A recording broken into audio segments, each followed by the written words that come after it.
भूर्भुवः स्वः तत्सवितुर्वरेण्यं भर्गो देवस्य धीमहि धियो यो नः प्रचोदयात्।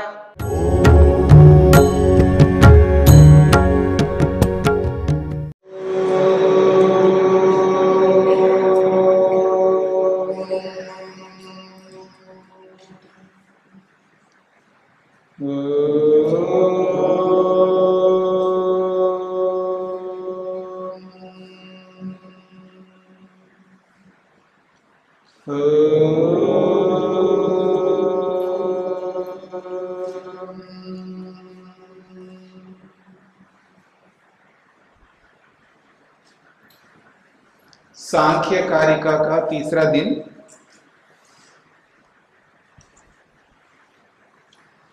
पृष्ठ संख्या 56। पिछले 11वीं कारिका में व्यक्त के और प्रधान के कुछ स्वरूप बताए। त्रिगुणम, अविवेकी, विषय, सामान्यम, अचेतनम, प्रसव धर्म, ये 6 समानताएं बताई गई। त्रिगुणम, अविवेकी, विषय, सामान्यम, अचेतनम, प्रसव धर्मी, उनको लेकर के आगे बात कही जा रही है। यानी व्यक्त सृष्टि की ये विशेषताएं, ये जो व्यक्त सृष्टि है, ये प्रकट सृष्टि है, जिस ब्रह्मांड को हम देख रहे हैं, इसकी जो 6 समानताएं बताई है, इन्हीं समानताओं से इसका जो मूल कारण है सत्वर स्तंभ, उसका हम अनुमान कर सकते हैं। इस बात को लेकर के यहां समझाया जा रहा है। अविवेक्यादेः सिद्धि त्रैगुण्यात् तद विपर्यया भावात् कारण गुणात्मकत्वात् कार्यस्य अव्यक्तमपि सिद्धम। वो कहते हैं अविवेक्यादेः, जो अविवेकी, विषय आदि जो समानताएं बताएं, वो सारी की सारी समानताएं त्रैगुण्या, तीनों गुणों के कारण से उनके अंदर वो है। सत्वर स्तंभ के अंदर वो समानताएं हैं, वो अविवेकी आदि सत्वर स्तंभ में हैं, इसलिए इन कार्यों में त्रैगुण्या अविवेक्यादि सिद्धि, तीनों गुणों में वो होने के कारण से, जो गुण व्यक्त संसार में है, वो गुण कारण में होने के कारण से उनमें भी सिद्ध होता है। कारण में यदि ना हो तो कार्य में कहां से आएंगे? क्योंकि एक सिद्धांत है, जो कारणों में गुण होते हैं वो कार्य में आते हैं। कारण पदार्थों में जो विशेषताएं, गुण, क्वालिटीज नहीं हैं, वो कार्य पदार्थों में नहीं आ सकते। ये सिद्धांत है। इसलिए वैशेषिक का एक बहुत महत्वपूर्ण सिद्धांत है, कारण गुण पूर्वको कार्य गुणो दृष्टा। जो कारणों में जैसे गुण होते हैं वैसे गुण कार्यों में होंगे। यदि कार्यों में कोई गुण हैं, दिख रहे हैं, तो समझ लेना वो कारणों में है। जैसे जो रूप देख रहे हैं हम लोग, इसका मतलब है कि ये रूप गुण सत्व में, रज में, तम में है। ना याद रखना, तीनों में है। जिस रूप को हम देख रहे हैं, तो इसका, इस सृष्टि का जो मूल रॉ मटेरियल है, उसके अंदर ये गुण विद्यमान है, तभी इन कार्यों में दिखाई दे रहे हैं। ऐसा नहीं हो सकता यहां दिखाई दे रहे हैं और उनमें नहीं। अभाव से भाव नहीं हो सकता, ये सिद्धांत है। तो यही कहना चाह रहे हैं, अविवेक्यादेः सिद्धि त्रैगुण्या, त्रैगुण्या तीनों गुणों के कारण से, यानी सत्वर स्तंभ के कारण से अविवेक्यादि की सिद्धि होती है। तद विपर्यय, तेषां गुणानां विपरीतता वर्तते। कुत्र? आत्मनि, आत्मा में। आत्मा में ये गुण नहीं है, ये समानताएं जो है ना पुरुष में नहीं है। पुरुष जो है अविवेकी नहीं है, वो विवेकी है। पुरुष विषय नहीं है, वो अविषय है। ठीक है ना? ये सृष्टि जो है अचेतन है, पर पुरुष अचेतन नहीं है, वो तो चेतन है। ये सृष्टि प्रसव धर्मी है, उत्पन्न होने वाली है सृष्टि, पर आत्मा पुरुष उत्पन्न होने वाला नहीं है। इसलिए तद विपर्यय, ये जितने भी समानताएं बताई गई है सृष्टि में, इन समानताओं से विपरीत है कौन? पुरुष। इसलिए कहा अभावात, उसके अंदर ये कोई गुण कोई विशेषताएं नहीं है जो सृष्टि में है। ये बात कही जाए, ये बात स्पष्ट हो रही है? हाँ जी।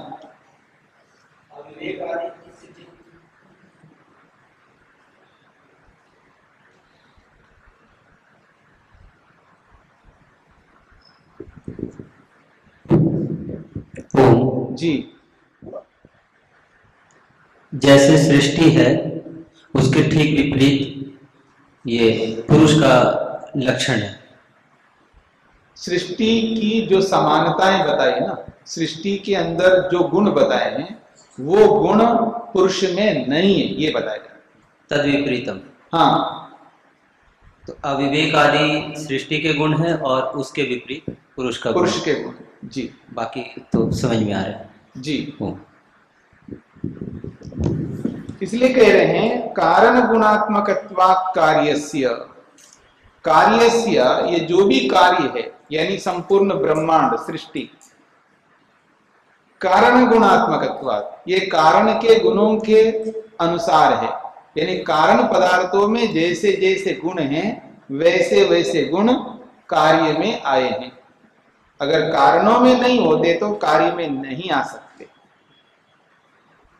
यानी जो रूप हम देख रहे हैं, रूप, रस, गंध, स्पर्श, शब्द, कठिनत्व, ठीक है ना, कठोरत्व, कोमलत्व, स्निग्धत्व, जितने भी गुण आप देख रहे हैं इस सृष्टि में, वो सारे के सारे गुण कारणों में विद्यमान है। इसलिए कह रहे हैं कार्यस्य कारण गुणात्मकत्वात्, कार्य जो है कारण गुण स्वरूप वाला होने से, अव्यक्तम भी सिद्धम, अव्यक्त की भी सिद्धि होती है, यानी प्रकृति की भी सिद्धि होती है, सत्वर स्तंभ की भी सिद्धि होती है।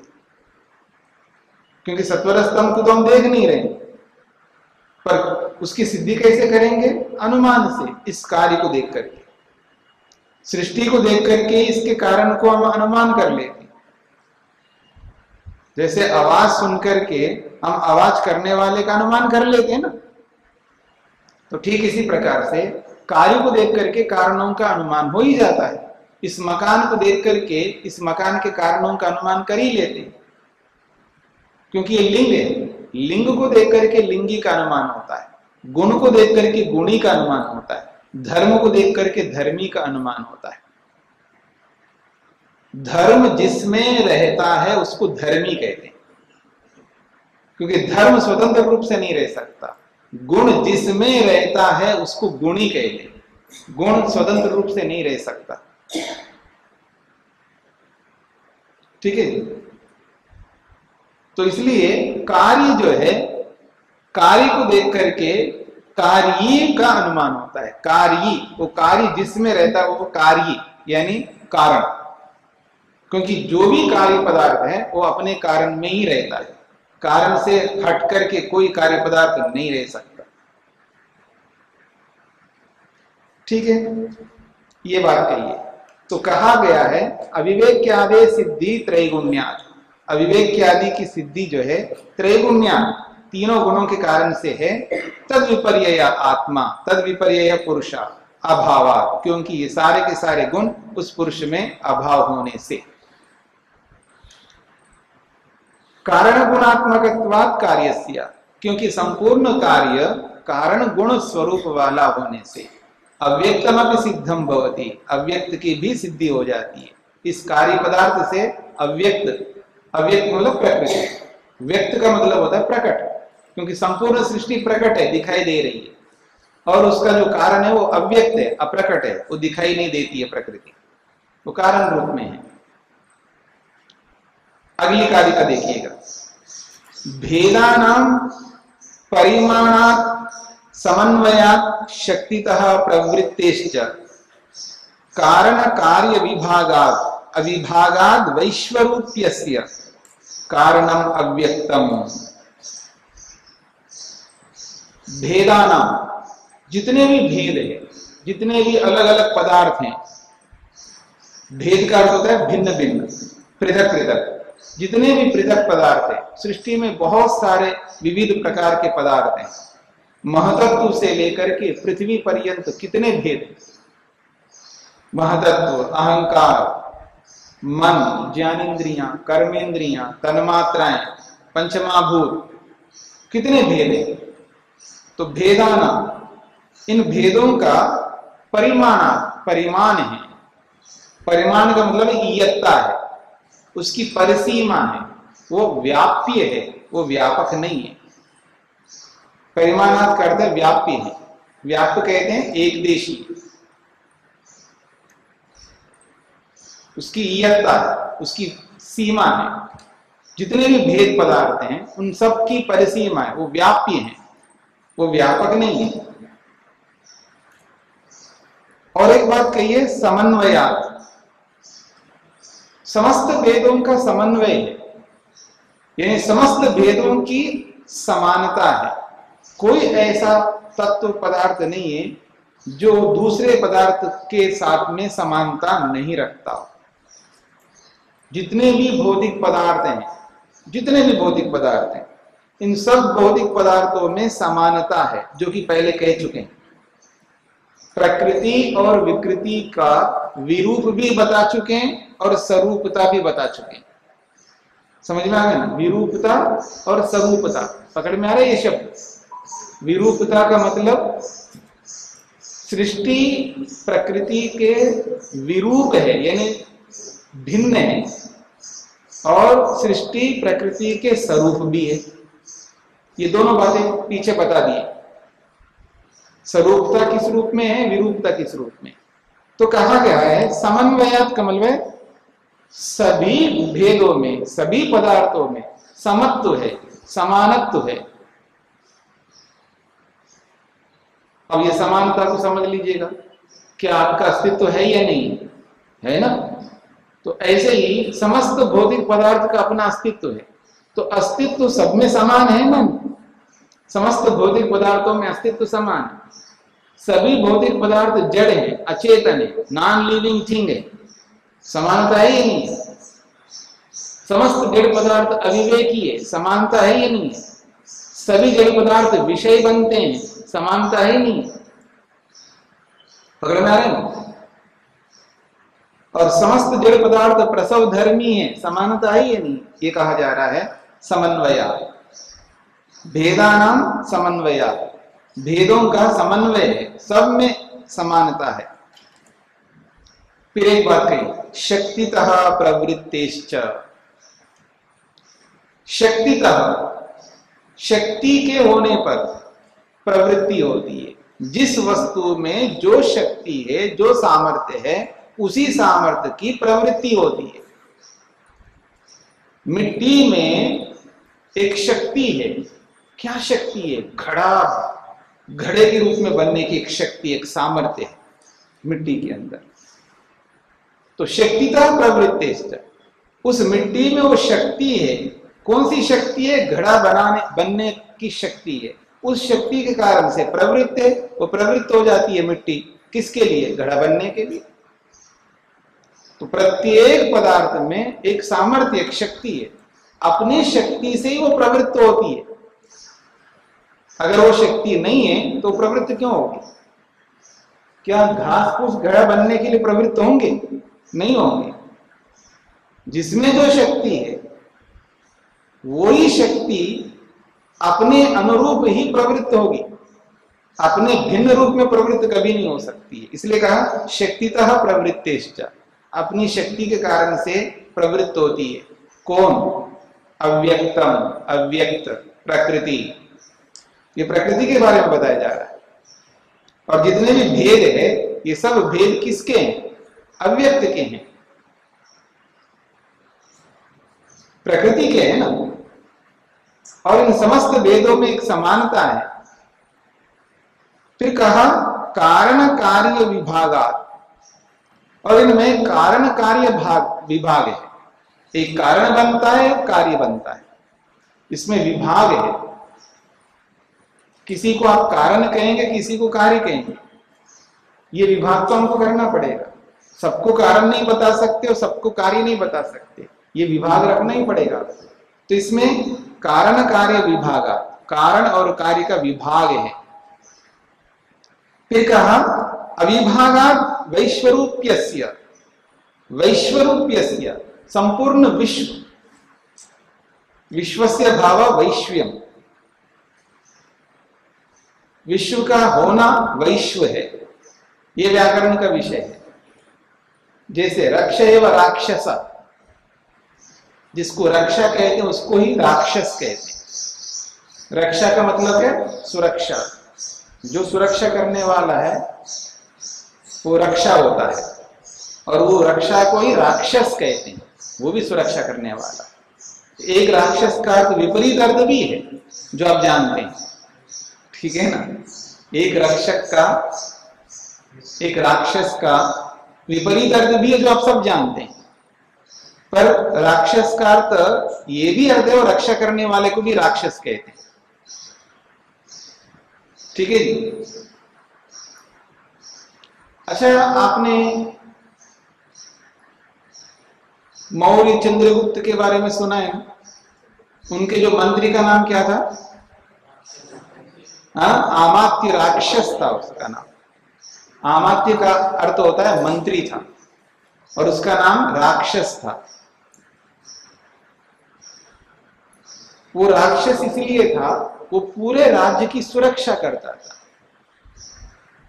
जब तक वो रहा तब तक वो उस राज्य को डूबने नहीं दिया, उसने उसकी सुरक्षा करता था, इसलिए उसको आमात्य राक्षस कहा जाता है। तो ये है सारे शब्द। शब्द अपने आप में बहुत महत्व रखते हैं, याद रखना। जो व्यक्ति शब्द विद्या को जानता है ना, वो कभी भी शब्दों को लेकर के परेशान नहीं होता। ये बात मैंने पहले आपको कई बार बता दिया। जो व्यक्ति शब्द विद्या को जानता है वो शब्दों को लेकर के कभी परेशान नहीं होता है, और जो शब्द विद्या को नहीं जानता है वो शब्दों को लेकर बहुत परेशान होता है। क्या करूं साहब, इसने मेरे को गाली दिया है, मैं जीवन भर नहीं बोलूंगा, ठीक है ना। इसने ऐसा चुभो दिया मेरे को, दिल को ऐसा घाव बन गया मेरे दिल में, वो कभी पूरा नहीं होता। अंग्रेजी में कहावत है ना, अगर कटा हुआ कहीं कट जाए शरीर में तो भले वो भर जाए, लेकिन दिल को इसने जो चोट मारा है, दिल को जो घाव दिया ना, कभी पूरा भरता नहीं। ये सब बेकार की बात है। क्यों? ये बात वही कहा करते हैं जो शब्द विद्या को नहीं जानते। इसलिए शब्द विद्या को जान लीजिएगा। शब्द शब्द है, उत्पन्न होते समाप्त होते हैं। कौन सा घाव दे दिया आपके दिल को उस शब्द ने? शब्द उत्पन्न हो गया, समाप्त हो गया। उस शब्द ने आपके दिल में जाकर के क्या घाव दिया है? कोई घाव नहीं दिया, कुछ नहीं हुआ है, आपने मान लिया है। किस कारण से?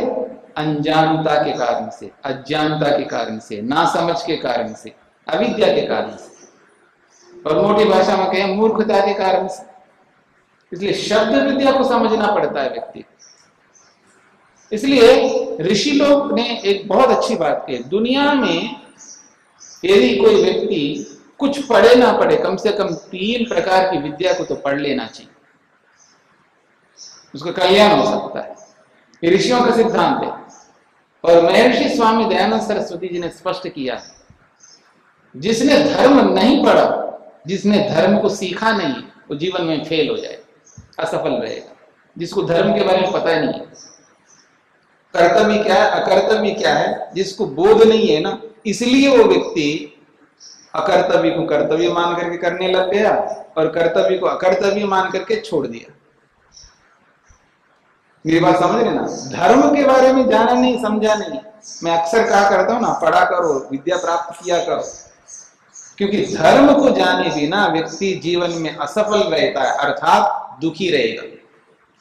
क्योंकि उसको ये पता ही नहीं है धर्म क्या है, मेरा धर्म क्या है, मेरा कर्तव्य क्या है, उसको कर्तव्यों का बोध ही नहीं है। इसलिए धर्म को पढ़ना पड़ता है, धर्म की जानकारी प्राप्त करनी होती है। दूसरी बात कही है महर्षि स्वामी दयानंद सरस्वती जी ने, यदि उसको आयुर्वेद का बोध नहीं है तो समझ लेना वो दुखी रहेगा। आयुर्वेद का बोध नहीं है, वो दुखी रहेगा। तीसरी बात कही है व्याकरण, भाषा विज्ञान, शब्द विद्या। जिसके पास शब्द विद्या नहीं है वो भी परेशान रहेगा। ये किसके लिए कहा पता है? स्त्री के लिए कहा है। कम से कम स्त्री को ये 3 प्रकार की विद्या तो प्राप्त करनी है। ये स्त्री के लिए कही है। हाँ, एक स्त्री के लिए कही है, इसका मतलब पुरुष को तो करना ही करना है। हाँ, मतलब स्त्री के लिए, क्योंकि वो इसलिए बात कही गई है, मध्यकाल में स्त्री के ऊपर अत्याचार किया गया, अन्याय किया गया है और उसको पढ़ने नहीं दिया गया, उनको दबाया गया। आज भी दबाते रहते हैं, आज भी दबाते हैं। कितना ही बोलता हो आदमी, पुरुष कितना ही बोलता हो, बड़े बड़े भाषण भी देता होगा, ठीक है ना, और फिर जब स्त्री के सामने जाता तो दबाता है वो, ठीक है ना, वो दबाता ही है। ना दबाने वाला कोई पुरुष मिल नहीं पा रहा है, नहीं तो हर मर्द, हर पुरुष दबाता ही है। अच्छी बात नहीं है, जो नहीं दबाता है उसको सलाम करते हैं, वो एक अलग बात है। लेकिन स्वामी दयानंद सरस्वती जी ने उस मध्यकाल को ध्यान में रख करके विशेष रूप से स्त्रियों के लिए स्पष्ट किया कि 3 प्रकार की विद्या अगर नहीं पढ़ती है स्त्री, सफल नहीं हो सकती, खुद दुखी रहेंगी और पूरे परिवार को दुखी करती रहेगी, जो आज हो रहा है, ठीक है ना। तो इससे ऊपर उठना चाहिए। तो उस प्रसंग में मैंने आपके सामने रखी बात शब्द विद्या। कितना अंतर है राक्षस को राक्षस के रूप में समझना, ठीक है ना। अगर शब्द विद्या नहीं आती है, राक्षस को वो गलत अर्थ में ही देखता रहेगा, ठीक है। इसलिए शब्द विद्या को भी समझना चाहिए। एक भाष्यकार हुए हैं, एक भाष्यकार हुए मीमांसा के ऊपर, भाष्य किया उन्होंने। नाम क्या है? धूर्त स्वामी। धूर्त स्वामी है उसका नाम। मेरी बात समझ रहे? धूर्त स्वामी। अब नाम सुनते क्या हुआ आपके मन में? कोई धूर्त रहा होगा। अब शब्द है ये धूर्त स्वामी। स्वामी है, सन्यासी है, याद रखना। हाँ, और मीमांसा के ऊपर भाष्य किया है धूर्त स्वामी। अब गलत अर्थ आ जाता है ना मन के अंदर, लेकिन जो शब्द विद्या को जानता है उसके मन में नहीं आए। जिसने दुरितों को धो दिया है, दूर कर दिया, दोषों को जिसने समाप्त कर दिया, वो धूर्त स्वामी है। दुर्गुणों को उसने हटा दिया अपने जीवन में, स्वामी तभी बना है ना वो। दोषों को उसने हटा दिया। तो ऐसे बहुत सारे शब्द हैं जिन शब्दों को आदमी सुनता है तो एकदम उसके मन के अंदर नाम सुनकर की गलत भाव उत्पन्न हो सकते हैं, यदि वो शब्द विद्या को नहीं जानता है। तो शब्दों का बहुत महत्व है। तो कहा वैश्वरूप्यस्य, विश्व को ही वैश्व कहेंगे, जो विश्व है वही वैश्व है। इस संपूर्ण विश्व का जो कारण है अव्यक्त, वो कैसा है? अविभागात, अविभाग के रूप में। यानी सारा का सारा विश्व जब प्रलय की स्थिति में पहुंच जाता है, सब जाकर के अपने कारण में विलीन होता है। वो कारण कैसा है? अविभागात, वो विभाग नहीं, वो एक ही है, अविभक्त है, विभक्त नहीं होता है। वो कारण एक ही है, एक ही रूप में रहता है। सब जाकर के एक जगह मिल जाते हैं। संपूर्ण विश्व, विविध रूप सृष्टि जो है, तो ये अपने कारण में विलीन हो जाता है। तो कह रहा है वैश्वरूप्यस्य अविभागात्, संपूर्ण विश्व का अविभाग होता है, यानी एकत्व के रूप में प्राप्त होता है प्रलय की स्थिति में। तत्कारणम अस्ति अव्यक्तम, उसको कारण कहते हैं, उसी को अव्यक्त कहते हैं। इस अव्यक्त की सिद्धि में ये सब कारण बताए। अव्यक्तम कारणम कथमस्ति, अव्यक्त कारण किस रूप में है? भेदानाम परिमाणात्, भेदों के परिमाण होने से, भेदों के व्याप्ति होने से, भेदों के एकदेशी होने से, विविध पदार्थों के अपना निश्चित नियत परिमाण होने के कारण से अव्यक्त कारण की सिद्धि होती है। समन्वय के कारण से अव्यक्त कारण की सिद्धि होती है। ये अव्यक्त कारण प्रकृति की सिद्धि में ये सारे हेतु दिए गए। भेदानाम परिमाणात् ये पहला हेतु है, समन्वयात् ये दूसरा हेतु है, शक्तिता प्रवृत्तेश्च ये तीसरा हेतु है, कारण कार्य विभागात् ये चौथा हेतु है, और अविभागात् वैश्वरूप्यस्य ये पांचवा हेतु है। तो 5 हेतु देकर के अव्यक्तम कारणमस्ति, अव्यक्त एक कारण विद्यमान है, उसकी सिद्धि अनुमान से की जा रही है। द्यो शान्तिरन्तरिक्षं शान्तिः पृथिवी शान्तिरापः शान्तिरोषधयः शान्तिः वनस्पतयः शान्तिर्विश्वे देवाः शान्तिर्ब्रह्म शान्तिः सर्वं शान्ति शान्तिरेव शान्ति क्षमा शान्तिरेधि। ॐ शान्ति शान्ति शान्ति।